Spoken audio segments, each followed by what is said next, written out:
अस्सलाम वालेकुम नाज़रीन। इमरान खान और बुशरा बीबी को दी जाने वाली सज़ाओं को लेकर हामिद मीर ने कुछ लफाफा सहाफ़ियों को भी एक्सपोज कर दिया और हुकूमत पर बरस पड़े। आइए नाज़रीन वीडियो देखते हैं, फिर मज़ीद डिटेल में बात करते हैं। सोचा नहीं जा रहा था, जैसा कि पहले से ही लोगों को पता था वैसा ही फैसला है। क्योंकि हमारी बहन है, बड़ी पाकिस्तान की मरूफ टीवी एंकर है, मेहर बुखारी साहबा, उन्होंने तो एक दिन पहले ही ट्वीट कर दिया था एक्स पे कि इमरान खान को 14 साल कैद होगी और बुशरा बीबी को 7 साल कैद होगी। तो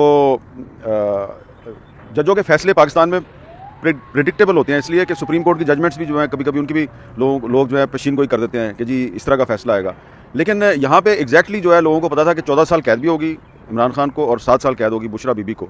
इसकी बहुत सी वजूहात हैं। एक तो वजह यह थी कि जज साहब बार बार इस फैसले को मौखर कर रहे थे। अब जब फैसला एक दफ़ा नहीं, 2 दफ़ा नहीं, 3 दफ़ा मौखर हुआ तो वो फोकस हो गया और जो जर्नलिस्ट हैं उन्होंने पता लगाना शुरू किया कि फैसले में है क्या। और उसके बाद फिर जब जेल में तकरीबन 7-8 दिन पहले इमरान खान साहब को ये मैसेज दिया गया कि भाईजान आपको हम 14 साल कैद दे रहे हैं, प्लीज़ आपकी मेहरबानी, आपने ज़्यादा गालियाँ नहीं निकालनी हमें। तो इमरान खान साहब जो हैं वो हंस पड़े। उन्होंने कहा यार ये किस किस्म का तुम मैसेज लेके आए हो कि मुझे कैद भी होनी है और गालियाँ भी नहीं देनी। उन्होंने कहा हाँ जी, बस हमें जो मैसेज दिया गया वो बस यही है कि आपको 14 साल कैद होगी और गालियाँ नहीं देनी। उन्होंने कहा मैं तो गालियाँ नहीं देता, मैं तो जेल में बैठा हूँ। उन्होंने कहा नहीं, वो कहने का मतलब ये है कि वो जो सोशल मीडिया पर कंपेन होती है ना, वो नहीं होनी चाहिए। तो एक्चुअली ये इमरान खान साहब से लीक हुई है। ये उनको पहले से पता था कि मुझे 14 साल कैद होनी है और ख़ुद मुझे पिछले 5-6 दिन में पीटीआई के बहुत से लोगों ने बताया कि जी वो फैसला जो है मौखर हो रहा है, लेकिन हमें पहले से पता है कि खान साहब को 14 साल और बुशरा बीबी को 7 साल होनी है। और जब हमने पूछा कि आपको पता कैसे चला, उन्होंने कहा हमें अडाला जेल से पता चला, क्योंकि उधर मैसेज गया कि अभी हम आपको इसमें कन्विक्ट करेंगे, 1-2 और केसेस हैं उसमें भी आपको कन्विक्ट करेंगे, बाद में फिर देखेंगे, बातचीत के जरिए मसला हल कर लेंगे। तो मीर साहब इसका मतलब तो ये हुआ कि बातचीत हो रही है और बाकायदा तौर पर उनके साथ कम्युनिकेशन भी हो रही है। जो इमरान खान साहब का गिला था कि मेरे साथ बात नहीं की जा रही, इस्टेब्लिशमेंट बात नहीं कर रही, तो इसका मतलब है कि अब बात हो रही है। खैर मैं इमरान खान साहब के गिले को तो तस्लीम नहीं करता। उनके साथ तो बातचीत जो है इनडायरेक्टली काफ़ी अरसे से हो रही है, लेकिन डायरेक्ट बातचीत नहीं हो रही थी। डायरेक्ट बातचीत अब शुरू हुई है। तो वो गौहर खान साहब तो यही कहेंगे ना कि लॉ एंड ऑर्डर पे बात हुई है, लेकिन सबको पता है कि क्या बात हुई है। मीर साहब लेकिन ये 190 मिलियन पाउंड का केस आपका ख्याल है कितना सादा केस था और इमरान खान साहब का इसमें कोई कसूर नहीं था। एक कैबिनेट में एक वो सादा लिफाफे में मंजूरी ले लेते हैं, सारा कुछ होता है, शहजाद अकबर उनके साथ मिले होते हैं, बताते नहीं हैं। उनकी कैबिनेट के मेंबर्स ने वहाँ पर जाके जेल में जाके गवाहियाँ दी और कहा कि जी हमसे इस तरह साइन लिए गए हैं। इसके बावजूद भी आप समझते हैं कि इमरान खान को जो सज़ा है वो फेयर नहीं है?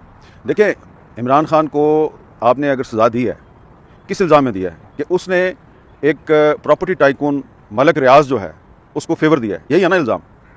तो मलिक रियाज जो है वो दुबई में बैठे हुए हैं, मलिक रियाज साहब वहाँ पे वो बड़े बड़े प्रोजेक्ट्स का इफ्तिताह कर रहे हैं, टीवी चैनल्स पे उनकी तस्वीरें चल रही हैं, उनकी खबरें चल रही हैं।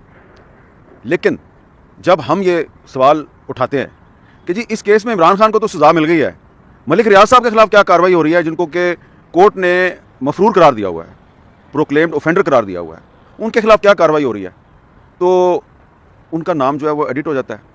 बहुत से पाकिस्तान के टीवी चैनल जो हैं वो उनका नाम, कोई अगर पॉलिटिशियन भी ले ना, हुकूमत का वजीर भी ले, तो मलिक रियाज साहब का नाम एडिट हो जाता है। आप देखिए कि पाकिस्तानी मीडिया जो है उसकी हालत का अंदाज़ा करें, मेरी हालत का अंदाज़ा करें कि हामिद मीर जो है वो इमरान खान की तस्वीर नहीं दिखा सकता, नाम ज़बरदस्ती में ले लेता हूँ। और मैंने अगर क्रिटिसिज्म भी करना हो इमरान खान पे तो मैं उसका पुराना क्लिप नहीं चला सकता कि जी ये यू टर्न मारा खान साहब ने, ये यू टर्न मारा।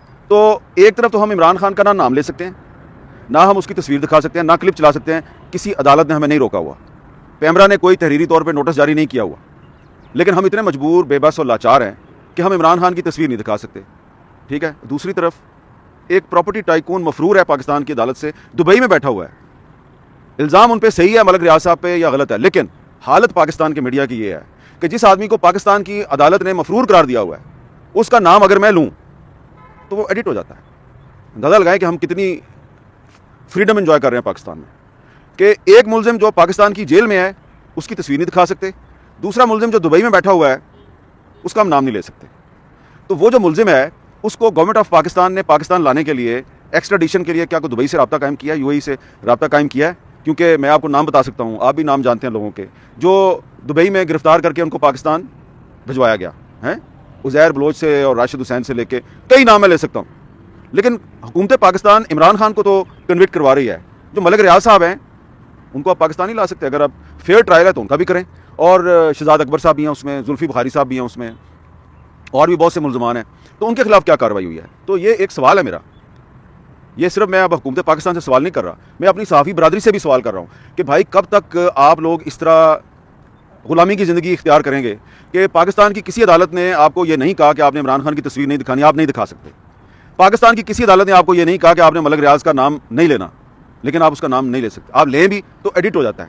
تو یہ جو ہمیں پاکستان میں ہم ایک نام نہاد آزادی صحافت کا دعویٰ کرتے ہیں نا, یہ بڑی فریڈم ہے ہمارے پاس. یہ صرف القادر ٹرسٹ کیس جو ہے اسی نے ہماری فریڈم جو ہے نا, so called freedom of the media, اس کا جنازہ نکال دیا. یہ عمران خان کو تو سزا دے دی, شہباز شریف صاحب بھی خوش ہو گئے اور اطاعت آرڑ صاحب نے بھی پریس کانفرنس کر دی. اطاعت آرڑ صاحب کو میں چیلنج کرتا ہوں کہ آئیں میرے شو میں آئیں اور ملک ریاض پہ تنقید کریں, اور اگر اس کا نام چل جائے تو پھر کہیں ہاں جی بڑی پاکستان میں جناب آزادی صحافت ہے. یہ عدلیہ کا جو کردار ہے آپ اس کو کیسے دیکھتے ہیں, اور کیا عدلیہ اپنا صحیح کردار ادا کر رہی ہے؟ دیکھیں, جس ملک میں جج صاحبان جو ہیں وہ انصاف مانگ رہے ہوں اور ان کو انصاف نہ ملے, تو وہاں پہ عدلیہ کے کردار میں ہم کیا بات کریں. اب اسلام آباد ہائی کورٹ کے 6 ججز جو ہیں انہوں نے انصاف مانگا ہے, ان کو انصاف نہیں مل رہا.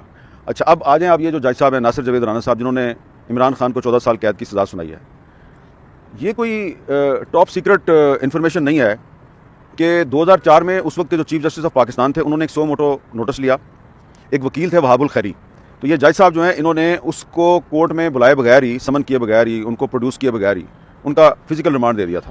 تو وہ ایک بہت قابل احترام وکیل تھے. تو چیف جسٹس نے سو موٹو ایکشن لیا اور اس جج کو بلایا کہ بھئی وہ تو آئے ہی نہیں کورٹ میں, تو تم نے کیسے فزیکل ریمانڈ دے دیا. اس کی ہیئرنگ ہوئی اور اس کے بعد سپریم کورٹ آف پاکستان نے یہ جج ناصر جاوید رانا اس کی جوڈیشل پاورز کو وڈرا کیا اور اس کو unfit for the judicial service declare کیا 2004 میں مشرف کے دور میں. اور اس کے بعد 2022 میں دوبارہ جو ہے شہباز شریف صاحب کی حکومت جو ہے اس کو اکاؤنٹیبلٹی کورٹ کا جج بنا دیتی ہے. اب مجھے آپ یہ بتائیں کہ ایک جج صاحب جو ہیں ان کو سپریم کورٹ آف پاکستان نے unfit for the judicial service declare کیا ہوا ہے, وہ کیسے جناب ان کو آپ نے پاک صاف کر کے اور دوبارہ لگا دیا. اور دوسری بات یہ ہے کہ یہ جج صاحب جو ہیں یہ اس سے اندازہ لگائیں کہ 2004 میں بھی یہ ڈسمس ہو چکے ہیں, اتنے پرانے ہیں یہ صاحب. تو یہ بار بار جو ہے وہ فیصلہ مؤخر کر رہے تھے, بار بار فیصلہ مؤخر کر رہے تھے, کہہ رہے تھے میں کورس کرنے جا رہا ہوں. بھائی آپ کیا کورس کرنے جا رہے تھے؟ آپ پہلے تو یہ بتائیں کہ 2004 میں جو آپ کو ڈسمس کیا تھا تو آپ دوبارہ پھر جج کیسے بن گئے؟ ہمیں نہیں پتا کیسے بن گئے. ٹھیک ہے, ان کے بارے میں اس کورٹ آرڈر میں یہ کہا گیا تھا. یہ PLD 2005 میں بھی رپورٹڈ ہے یہ ججمنٹ سپریم کورٹ کی, اور لا اینڈ جسٹس کمیشن کی جو 2004 کی رپورٹ ہے اس میں بھی انصاف کے بارے میں سارا لکھا ہوا ہے. تو جب ایک ایسا جج جس کو سپریم کورٹ نے ڈسمس کیا ہوا ہے, اس کی جوڈیشل پاورز کو وڈرا کیا ہوا ہے, انفٹ فار دا جوڈیشل سروس قرار دیا ہوا ہے, اس سے آپ ایک فارمر پرائم منسٹر جو ہے اس کو کنوکٹ کرواتے ہیں, تو میں کیا کہوں کہ یہ فیئر ٹرائل ہے. آپ کو بھی لگتا ہے کہ یہ ہائی کورٹ میں یہ کیس نہیں چل پائے گا؟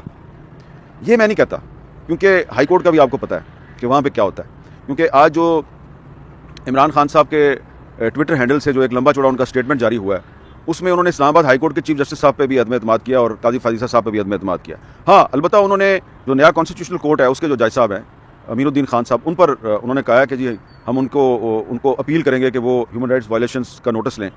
تو ناظرین یہ تھی آج کی ویڈیو کے بارے میں اپنی رائے ضرور دیجیے گا. چینل پر نئے ہیں تو چینل کو سبسکرائب کرنا مت بھولیے گا. ملتے ہیں اگلی ویڈیو میں, تب تک کے لیے خدا حافظ.